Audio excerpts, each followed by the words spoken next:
Everyone, I'm here today to review The Grownup by Gillian Flynn. The Grownup is a short story by the author and it fits into all her usual sort of genres. So it's a psychological thriller kind of thing, but it's a short story. And if you don't like short stories, you probably shouldn't therefore pick it up, because a lot of this book's negative reviews fall around the fact that people are gutted that it ends when it does. And I don't think that's very fair when you're going into it knowing it's a short story. But I'll go into that later. This book is about a young woman who doesn't earn her money in the most normal of ways. She gives men hand jobs until she ends up offering a lady help with her house, where everything is definitely not as it seems. Now, I personally have never read any Gillian Flynn before, but I've always suspected that she'd be the sort of author that I really enjoy. So I went into this expecting to like it, and sure enough I did. I gave it 4 stars, and I thought the length worked perfectly. I felt that everything got tied up really well. Everything sort of had reached its natural conclusion. You didn't need any more than that in the story, in my opinion. That's why I've got a problem with people who have been rating this book badly and moaning in reviews because it's too short. It's a short story. What did you expect?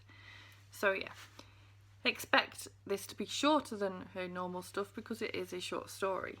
Now, because I've not read any of her other novels, I'm not sure where it compares with those. However, I will say that me personally picking this up as a first book by her, I thought worked really well as an introductory book into her work. And so I can highly recommend starting here if you've also never read anything by her and you want something a bit shorter just to work out whether you'd like her writing style without having to pick up a normal length novel, that kind of thing. I think it's a fantastic place to start. So if I'm praising this book so much, you must be thinking, why have I given it 4 stars instead of 5? Basically, I found it not difficult to get into, but slow to get into. The first third or so of the story just didn't really capture me. I didn't feel a need to be reading it. I pushed myself, basically. It really shouldn't take a third of the story to get into it when it's only a short story anyway. So that was my big gripe. But once I did get into it, I absolutely loved it. I couldn't put it down. I was like, must find out what happens. Like, it's amazing.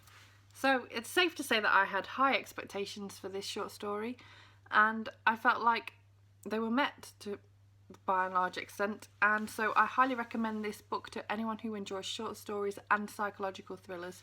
If you like something a little bit more gruesome, if you want something to help you decide whether Gillian Flynn is for you or not, then this is a great place for you to start.